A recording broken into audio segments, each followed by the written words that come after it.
আচ্ছা, good morning everyone. আজ আমরা পড়ব গ্লকোমা। গ্লকোমা কি জিনিস জানার আগে আমাদেরকে জানতে হবে অ্যাকুয়াশিউমারের ব্যাপারে। আচ্ছা, সবার আগে তোমরা আই স্ট্রাকচারটা দেখে নাও।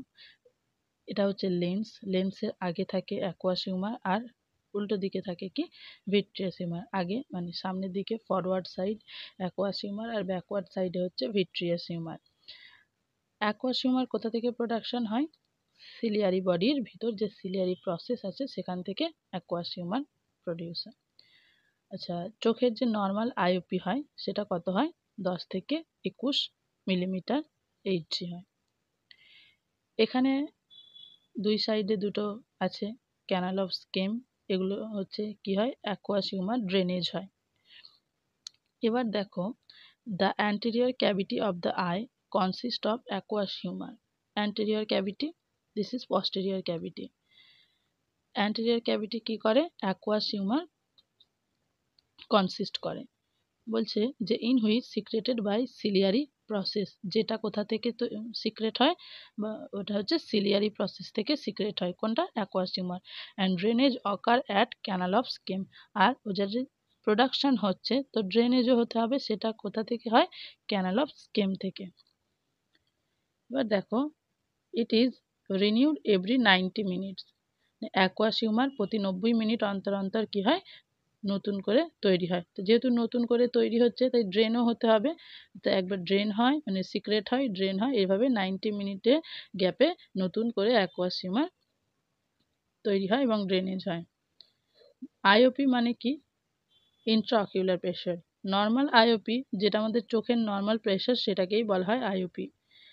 আর এই প্রেশারটা কিভাবে তৈরি হয়? যে the pressure is created by aqueous humour on the cornea.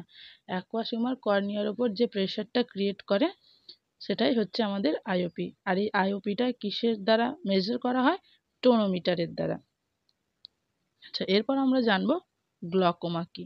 দেখো, গ্লকোমা হচ্ছে এক ধরনের ডিজিজ যেখানে নর্মাল আইওপি যেটা আছে চোখে সেটা ইনক্রিজ হয়, বেড়ে যায়। কত হয়? অ্যাবভ 22 mmHg, মানে 22-এর ওপর হয়ে গেলেই সেটা কি হয়ে যায়? গ্লকোমা তৈরি হয় বা গ্লকোমা সৃষ্টি হয়। এছাড়া গ্লকোমা ক্যান অকার, এটা আমি দুবার লিখে ফেলেছি, কেটে দেব। Glaucoma can occur either increase production of aqueous humour or কি হবে? Decrease production of aqueous humour or decrease production মানে ডিক্রিজ এক্সক্রেশন হবে, মানে কম যাতে ড্রেনেজ হয়, ঠিক আছে? Decrease excretion of aqueous humour, তাহলেও কি হবে? গ্লকোমা হবে। এবার আমরা দেখব গ্লকোমার বিভিন্ন টাইপ। একটা আছে প্রাইমারি অ্যাঙ্গেল ক্লোজার গ্লকোমা। এবার দেখো ছবিটা, দেখো একবার তোমরা। এখানে যে আইরিস আর কর্নিয়া মিলে যে অ্যাঙ্গেল তৈরি করে সেটাই হচ্ছে আমাদের, এই অ্যাঙ্গেলটাকে বলা হয় যেটা অ্যাঙ্গেল ক্লোজার গ্লকোমা তৈরি করে। কি হয়? এই অ্যাঙ্গেলটা বন্ধ হয়ে যায় বা ছোট হয়ে যায়, যার জন্য কি হয় যে অ্যাকুয়াস হিউমার যে ক্যানাল অফ সেচলেমের মাধ্যমে ড্রেন হবে তো সেটা ড্রেন হতে পারে না। তাহলে এখানে কোন অ্যাঙ্গেলের কথা বলা হয়েছে? Between cornea, angle between cornea and iris. দেখো বলছে it is a glaucoma in which primary angle, which angle between cornea and iris is closed that lead to decrease transmission of fluid to canal of Schlemm. দেখো এরপর আমরা পড়ব কি second type of glaucoma which is primary open angle glaucoma. এখানে কি হয়? বলছে when the primary angle is open but there is shortage of drainage of canal of Sechlem or either there is excessive production। মানে দেখো angle তো open থাকে কিন্তু যে ড্রেনেজ সেটা কমে যায় অথবা অনেক বেশি প্রোডাকশন বেড়ে যায়, যার জন্য কি হয়? ওপেন অ্যাঙ্গেল গ্লকোমা হয়। এছাড়া আরেক টাইপের গ্লকোমা হচ্ছে সেকেন্ডারি গ্লকোমা। মানে এই দুই ধরনের গ্লকোমা ছাড়া অন্য গ্লকোমা যার জন্য হয়, মানে যে কারণে হয়, ধরো কোনো রকম ডিসঅর্ডারের কারণে বা কোনো রকম সার্জারি করতে গিয়ে যে গ্লকোমা সৃষ্টি হয় সেগুলোকে বলা হয় সেকেন্ডারি গ্লকোমা। দেখো, glaucoma occurring due to any other disease or disorder is called secondary glaucoma. এছাড়াও একটা আছে কি অ্যাবসলিউট গ্লকোমা।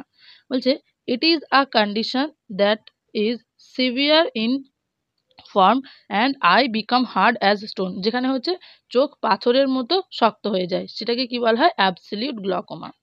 এরপর আমরা পড়বো ম্যানিফেস্টেশন, ক্লিনিক্যাল ম্যানিফেস্টেশন। কি কি দেখতে পাবে তুমি গ্লকোমাতে? ডিমনেস অফ অ্যাকোমোডেশন, মানে এর অ্যাকোমোডেশন কমে যায়, দেখার শক্তিও চলে যায়। এছাড়া কি হয়? Increase IOP of the I, মানে চোখের আইওপি বেড়ে যায়। ফ্রন্টাল হেডেক হয়। এছাড়াও চোখ লাল হয়ে যায়, রেডনেস অফ আই হয়। বলছে পেন কমে যায়, মানে ডিক্রিজ পেনলেস ভিশন হয়। কখন? In open angle glaucoma. কিন্তু ঠিক এর উল্টোটা হচ্ছে অ্যাঙ্গেল ক্লোজার গ্লকোমাতে কি হয়? সিভিয়ার পেন হয় অ্যান্ড ভমিটিং ফিল হয়। সেটা কোথায় হয়? অ্যাঙ্গেল ক্লোজার গ্লকোমাতে। এছাড়াও ফোটোফোবিয়া হয়। ফোটোফোবিয়া মানে কি? মানে তাদের চোখে আলো পড়লে তারা নিতে পারে না, চেষ্টা করে যে চোখটাকে বন্ধ করে নিতে, আলো থেকে দূরে সরে আসতে, মানে একটা অস্বস্তি হয় তাদের, যেটাকে ফোটোফোবিয়া। এছাড়াও ডিপ্লোপিয়া দেখা যায়। হ্যালোজ অ্যারাউন্ড লাইট, মানে দেখবে রামধনুর দেখলে যেমন হয়, যেমন একটা কালার হ্যালোজ, আগে 7 ধরনের কালার, সেরকম একটা কালার হ্যালোজ দেখতে পায় তারা আলোর চারিপাশে। এছাড়া কি কার্টেন লাইক ফ্লেমিং, যেমন ধরো আমরা জানি কি অনেক আইওপি বেড়ে গেলে আমাদের যে অপটিক নার্ভ সেটা ড্যামেজ হতে পারে। তো অতিরিক্ত আইওপি বাড়ার জন্য যদি কোনো নার্ভ ড্যামেজ হয়, সেক্ষেত্রে কি হয়? যেন সেটা সামনের দিকে মনে হয় ঝুলছে, এরকম কার্টেন লাইক ফ্লেমিং তারা দেখতে পায়। এবার আমাদেরকে জানতে হবে এই গ্লকোমার ট্রিটমেন্ট কি কি আছে। তো প্রথমত দেখো, আমরা হচ্ছে মায়োটিক গ্রুপ অফ ড্রাগস যেগুলো আছে সেগুলো দেবো। এতে করে কি হবে? পিউপিল কনস্ট্রিক্ট হবে, ছোট হয়ে যাবে, মানে যেটা হচ্ছে অ্যাঙ্গেল ক্লোজার গ্লকোমার ক্ষেত্রে আমরা দিয়ে থাকি। তাতে করে অ্যাঙ্গেলটা তাহলে বড় হয়ে যাবে অ্যান্ড ডিক্রিজ, মানে যে আমাদের ড্রেনেজ সিস্টেমটা আবার নর্মাল হবে। যেটা কি ধরনের বলছে? Miotic drug that cause constriction of pupil, যেমন কার্বনিক অ্যানহাইড্রেস যে সমস্ত ড্রাগগুলো আছে সেগুলো। এছাড়াও আমরা কি অ্যাডমিনিস্ট্রেট করতে পারি? বিটা ব্লকার ড্রাগ, যেটা কি করবে? ডিক্রিজ সিক্রেশন, ঠিক আছে, যে অ্যাকুয়াস হিউমাস সিক্রেশন সেটা কমাবে, যেমন একটা হচ্ছে টিমোলল। এছাড়াও আমরা সার্জিক্যাল প্রসিডিওর করা হয় গ্লকোমা ট্রিটমেন্টের ক্ষেত্রে, যেমন ট্র্যাবিকিউলোটমি। ট্র্যাবিকিউলোটমি কি দেখো বলছে? Surgical process in which meshwork of canal of Schlemm is remove, মানে ক্যানাল অফ সেচলেমে একটা মেসওয়ার্ক থাকে যেটাকে বলা হয় ট্র্যাবিকিউলার মেসওয়ার্ক, সেটাকে কি করা হয়? রিমুভ করা হয়। এছাড়াও একটা হয় ট্র্যাবিকিউলোপ্লাস্টি, যেখানে কি হয়? লেজারের ইউজ করা হয় ক্যানাল অফ সেচলেমকে কারেক্ট করার জন্য। এছাড়াও আরেকটা সার্জিক্যাল প্রসেস আছে যেটাকে বলা হয় পেরিফেরাল আইরেক্টমি, যেখানে আইরিসটাকে কেটে দেওয়া হয়, আইরিসের যে পেরিফেরি পার্ট সেটাকে কেটে দেওয়া হয় এবং অ্যাঙ্গেলটা বেড়ে যায়। তো সেক্ষেত্রে অ্যাকুয়াস ড্রেনেজ নর্মাল হয়ে যায়।